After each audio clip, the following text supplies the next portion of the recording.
Good morning, everyone. My name is Krista Kodres. I'm the professor of Institute of Art History and Visual Culture in Tallinn Academy of Arts. And I also have, at least in my my good days, practiced early modern art history, which now Greta and Merike are following in a very good manner. So, since we are late, let me start at once and say some words about Merike, who you just saw here speaking, and who is the main curator of this event and exhibition.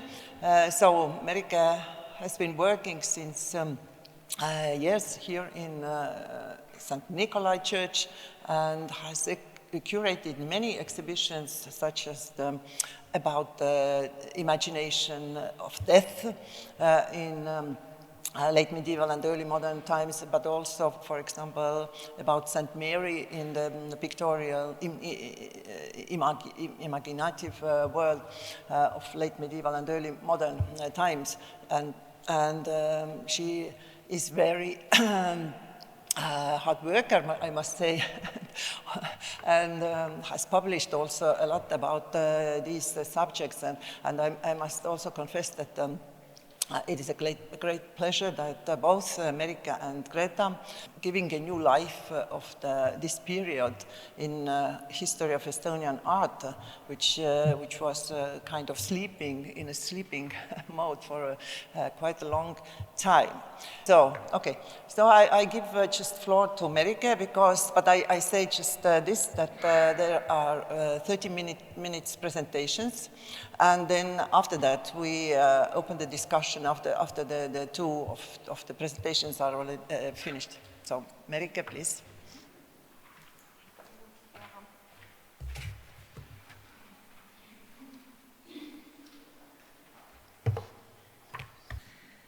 Dear audience, welcome again.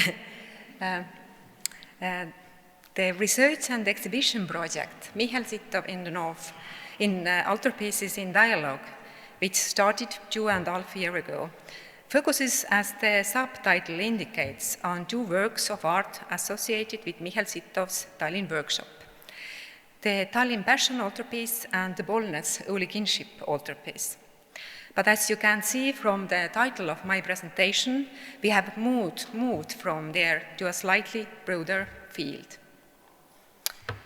The famous Tallinn-born artist Michel Sittow, who worked in the royal courts of Europe in the late Middle Ages, lived and worked in his hometown for more than 15 years. In the courts of the Southern and Northern Europe, he painted the portraits of kings and noblemen. In Tallinn, he undertook commissions from merchants and town council, as well from churches of the Nordic countries. Sittow's artistic career had different contexts. He was a portrait painter in royal courts, but also a master and craftsman in Hanseatic city. In his hometown, Tallinn, Sittow's circle of commissioners extended from Livonia and Tallinn to Nordic countries. Written sources note work for the Siundio Church in Finland, altarpiece for Tartu goldsmiths, and attributed works include the Bollnäs and Tallinn altarpieces. And in the Nordic context, we must not forget the famous portrait of King Christian II of Denmark.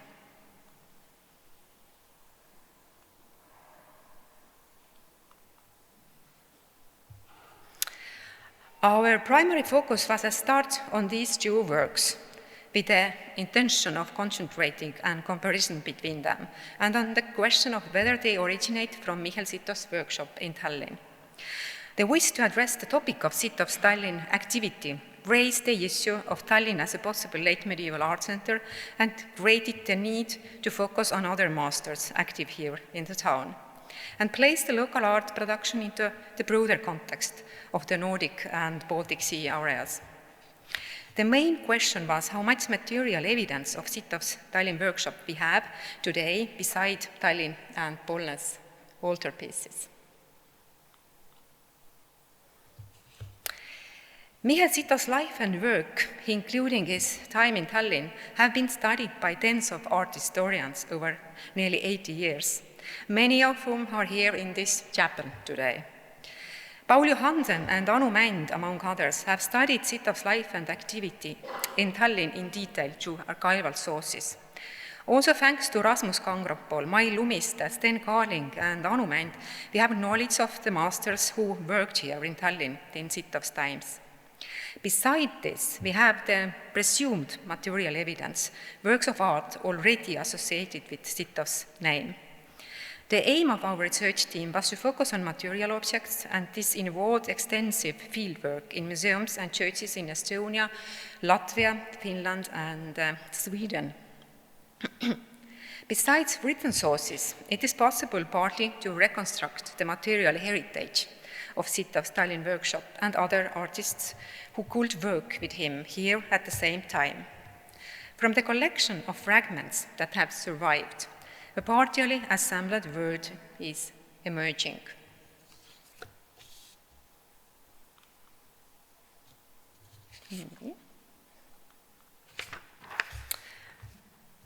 A glance at the written sources that tell of Sittow's activities in Tallinn shows that he carried out a wide variety of works, from the simplest paintings to the larger altarpieces for churches in Estonia, Livonia, and Finland. Our aim was to focus on material objects and to compare them with each other. One of the outputs of this is, of course, this exhibition here in Niguliste. On display are several works previously already associated with the Sittow's Tallinn workshop, but also new ones. This exhibition brings them together for the first time and creates an opportunity to view and compare. The Tallinn and Bollnäs altarpieces are monumental works, and comparing them with Sittow's miniature portraits raises several research questions.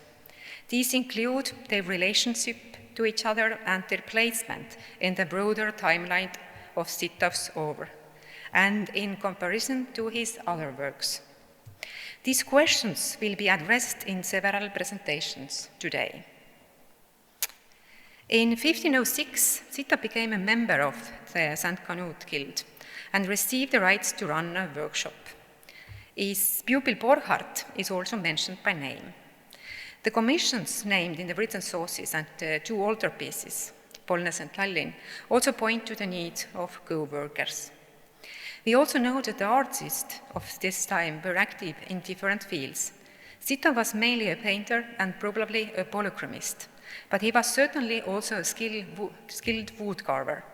The large monumental altarpieces are the work of the joint creation of several hands. This in turn raises questions, including whether and how to recognize these different artists and craftsmen. And one of today's presentations is dedicated to this topic. The sculptural section of Bollnäs altarpiece, executed with exceptional skill, relates stylistically to a few works surviving in Tallinn, motivating a closer look at the circle of wood and stone carvers active here in the beginning of the 16th century and their cooperation. Several earlier researchers have already referred and pointed to related works. One of the key pieces here is the cenotaph of Hans Pavels. The connection between the sculptures of the Bollnäs altarpiece and the Pavels cenotaph had already been pointed out by Jan Friedrich Richter and Matthias Weniger. Clemens Pale of Poland began carving the epitaph in 1513, joined in 1514 by the Münster stone carvers Gert Konig and Inrik Bildenschneider. And it's a joint work by these three masters. In addition, master builder Bernd Volt was invited from Münster. The Estonian sculpture conservator Isabel Aasa Zahradnikova, who has been conserving the cenotaph over the past few years, has pointed out that the masters who created this highly detailed work were probably skilled in the use of stone as well as wood, and that they used tools that were mostly in the arsenal of the wood carvers. Over time, other works have been added to this circle, including the St. Canute stone relief and the Riga Castle sculpture group of Walter von Plettenberg and the Virgin Mary as an apocalyptic woman. Linking the Riga sculptures to the masters of Hans Pavel Skenotov is one of the most recent results of our research project. Instead of looking for Sittow's own hand, we looked at sculptures, wood and stone carvers who were working in Tallinn at the same time with him and probably co-worked with Sittow. This slide shows the collection of works on research table and the dates of their production and their possible relationship to each other. We believe that the masters of the Bolne sculptures and the creators of other works presented here should be sought in the circle of sculptors who created Hans Pavel Skenotov. This is a subject that will be discussed deeply in more detail in forthcoming presentations. In addition to a common stylistic hand, these works are also linked by a very narrow time frame and by material. For the date researchers, it is extraordinary that we know the names and origins of these masters, as well the dates of their arrival in Tallinn. If you look at this table, it highlights Michel Sittow's time in Tallinn and shows which of these masters connected with above-mentioned artworks were here at the same time as him. The table is a sort of possible basis for speculating when the Bolne's altarpiece might have been created. In the same time, in the same line with the Münsteret Polish master is also Jürgen Dreyer from Lübeck, probably the brother of Benedict Dreyer, who was already linked to Sittow's personal circle by Paul Johansen. However, there are no survived works that can be clearly attributed to him. The key work of the research project and the exhibition has been the Bolne's Holy Kinship altarpiece, but there are three. Bolne's altarpiece is object where the paintings on the outer wings of the Tallinn Passion altarpiece and the figures of the cenotaph of Hans Pavels stylistically comes together. In the case of the previously mentioned works, the material is a very important unifying keyword. And let's talk about stone. Tallinn's own stone is Lasnamäe limestone, but the best limestone we have is Orgita dolomite. Both Hans Pavel Skenotov and St. Knut's relief are made of it. The stylistic comparisons linked the Riga sculptures with the masters working in Tallinn, but this link was confirmed by material studies. According to analysis by geologists at the Tartu University, the Riga statues are made of Estonian stone, Orgita dolomite.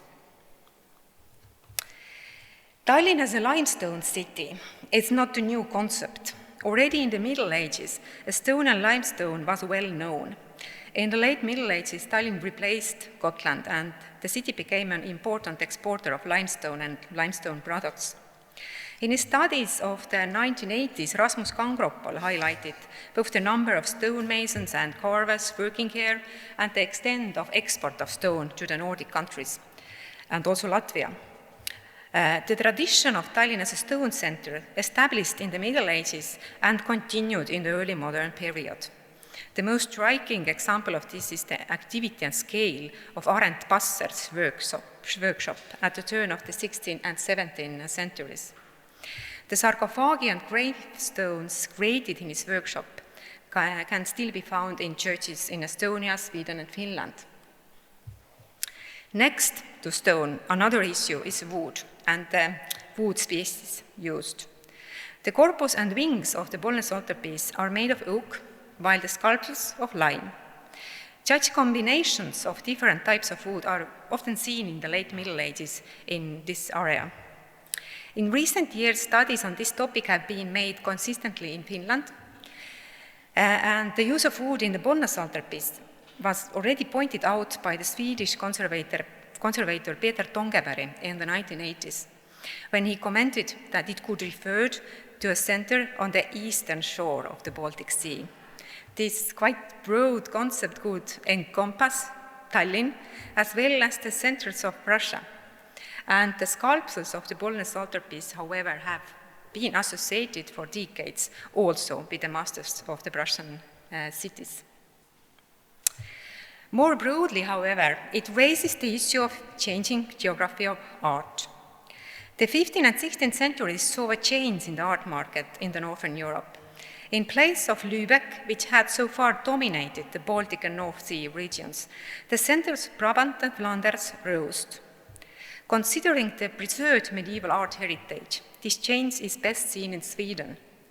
For commissioners, the carved altarpieces from Antwerp and Brussels became a major fashion in the late 15th and early 16th centuries. At the same time, smaller and local artistic centers emerged, including Tallinn and Stockholm. Art history writing has so far focused primarily on the legacy of the great centers and the famous artists. We have done this ourselves. It was, in fact, Michel Sittow who drew our attention to Tallinn. In the case of Tallinn, researchers had so far also been held back by the lack of preserved local works. 30 years ago, the Finnish-Swedish art historian Jan van Bonstorff drew, in his still very relevant and inspiring doctoral thesis, attention to a necessity for a different approach in viewing the medieval art and its dissemination around the Baltic Sea region. The art scene of the time should be viewed as a spacious room, dominated for a long time by German masters, where the main influences on art came from Netherlands. Beside the large European art centers, Rostock, Wismar, Stralsund, but also Tallinn and Stockholm began to emerge in the late medieval Baltic Sea area. He also pointed to the need to change the focus and to concentrate on smaller centers and their spheres of activity. Despite Bonstorff's call, art historians have not yet made this turn. There are several reasons for this. On the one hand, the focus on artistically high-profile works and masters, and on the other, the stylistic difficulty of recognizing works from local centers. And it also has to do with the extent of our preserved medieval heritage. In this context, the Nordic countries are again exceptional, and the first steps in this direction have been already taken. The focus of the research project, Michel Sittow in the North, took us directly to the North. Written sources tell of artworks commissioned from Sittow for the Siuntia Church in Finland. Also, there is an extensive number of written sources, but also material evidence, artworks, which shows the significance of Tallinn in the commissioning and distribution of art in the northern shore of the Gulf of Finland. Estonian and Finnish art contacts in the Middle Ages may seem a very logical and well-researched topic from the outside, but the first new steps in this direction date back only to last years. And exactly a year ago, we organized a seminar on this topic in Helsinki in cooperation with the Kuvakalske project led by Elina Räsänen. And last year, Anu Mänd research article was also published in this topic. The broadening of research perspectives opens opportunities for a new and more wide-ranging research. If we look at the possible significance of Tallinn for Finland, the same questions should be asked when looking at the medieval heritage of Sweden. The Bollnäs altarpiece, created in the workshop of Michel Sittow in Tallinn, is hardly an exceptional or isolated example. The works of the Tallinn masters in the Nordic countries are yet to be discovered. We must also look to the later centuries. In fact, the significance and influence of Tallinn as a city of art is also seen after the Reformation. Works by Tallinn masters from 16th and 17th centuries, as Lutheran altarpieces, pulpits, gravestones, and sarcophagi, can still be seen in Finnish and Swedish churches. This points to the need to look at local art centers and to shine a spotlight on smaller cities, including Tallinn, Stockholm, and also the centers of Prussia. These are also topics that several of today's presentations will explore. At the same time, this multifaceted and hybrid art landscape should be viewed in a complex way, as a mobile field changing over time in all its diversity. Once again, we should look to Sweden, where we have several examples of how works of art have been commissioned for one single church from very different places in very short time period. From large centers as Antwerp and Lübeck, from smaller ones as Tallinn and Stockholm, and also from places next to home as neighboring village or hometown. And Lars Nylander's presentation tomorrow will focus on these examples. But alongside this, I would like to highlight some aspects of Bollnäs altarpiece itself that are currently on the working desk. One of these is the subject of copies and models, or more precisely, the carved altarpieces of Landers and Brabant, as inspiration or direct models for the altarpieces of the German regions. Michel Reeves' presentation today will focus on this in more detail. Already Sten Carling linked the Bollnäs altarpiece with the Tallinn Holy Kinship altarpiece, a work from Brüssel's workshop. Carling did not explain this link exactly, but it was apparently a supporting argument when Swedish art historian Inga Björkman-Berglund attributed in 1980s the Bollnäs altarpiece to the Sittow's workshop in Tallinn. The Tallinn Holy Kinship altarpiece was remade in the mid-17th century, and many of the figures in the corpus are from this period. However, technical studies, traces of the original figures, show that the arrangement of original sculptures was identical to that of the Bollnäs altarpiece. The architectural details of the corpus are almost the same as decorative motifs. At first glance, this is a very strong and clear argument to strengthen the thesis that the Tallinn altarpiece was the model for the Bollnäs. This was probably the case. But the duo is joined by the third Holy Kinship altarpiece. Originally located in Silesia, in the Lubom Church, the altarpiece has been in Frankfurt Cathedral since the end of the 19th century. Stylistically, the sculptures are the work of different masters, but the iconography and the architectural details and decorations are identical to Tallinn and Bollnäs altarpieces. Whether the three are linked by a single model, which one was copied from the other, or whether there is some other link between them, is a question waiting to be answered. The conference will pay less attention to the iconography and pictorial programs. Tomorrow's presentation by Kertu Palginen on the Tallinn Passion altarpiece will be an exception. Therefore, I would like to draw shortly attention to the Bollnäs altarpiece. As you see, the corpus is dedicated to the Holy Kinship, the maternal family of the Virgin Mary. The open wings depict 12 apostles. The closed position presents King Erik of Sweden and King Olaf of Norway. And next to them stand the Virgin Martyrs, Catherine of Alexandria and Barbara. But as we look closely, a more complex world opens. And let's look first at the corpus. There are rows of text on blue, green, and red edges on the figures' cloaks. In some cases, they name the person depicted, for example, Cleophas. On the edges of the robes of the Holy Mothers in the front row are parts of Marian prayers, including Magnificat and Salve Regina. The combination of images and prayers here refers to one of the main functions of images. The visual representation helps to focus on the prayer and meditation, while the direct representation of the prayer texts connected them directly. Alongside the texts, also books and rosaries in the hands of figures refer to the same. Thanks to Estonian Latinist Professor Kristi Viiding, we have come even closer to recognizing these texts, and the work continues. Apparently, the robes of the figures in the foreground, the three Marys and Anna, who has now been replaced, have had prayers and hymns dedicated to the Mother of God. The text on the male figures standing at the ends are written by different hand and are not yet easily interpreted.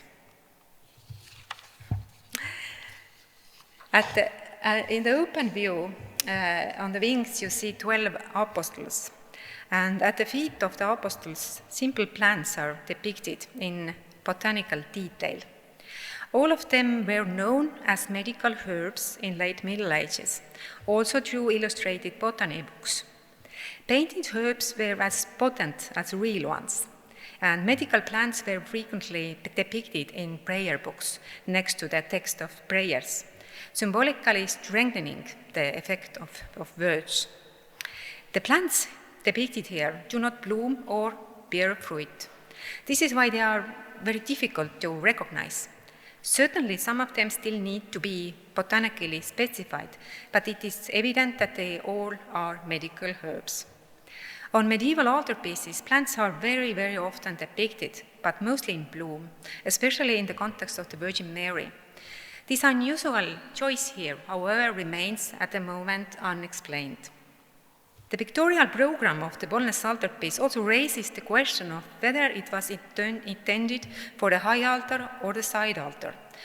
I personally would suggest that it probably was meant for the side altar of the Virgin Mary. The Bollnäs church was rebuilt in the mid-18th century. Thanks to Lars Nylander, we have before us a reconstruction of the medieval church of Bollnäs. On the north side of the church, opposite the entrance hall, there was a separate room which was probably used as a chapel. Whether the altar of the Virgin Mary was located there or on the north side of the nave is difficult to say. However, I would like to point out that the high altar of the Bollnäs altarpiece has an altarpiece from Jordan Moolare's workshop from the 1470s. And this is a local Swedish master, probably local, who was active in Stockholm and Arboga.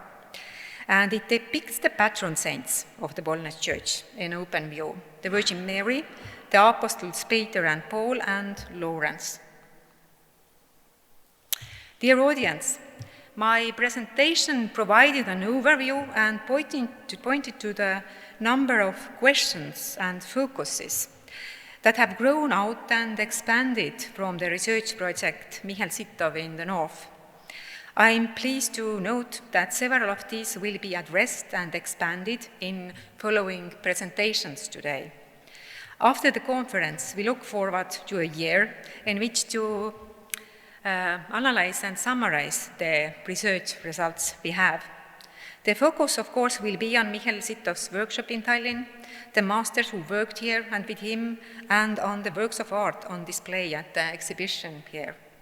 At the same time, I very much hope that it will serve as an inspiration to explore new fields of research and to seek answers to the new questions that have grown out of it.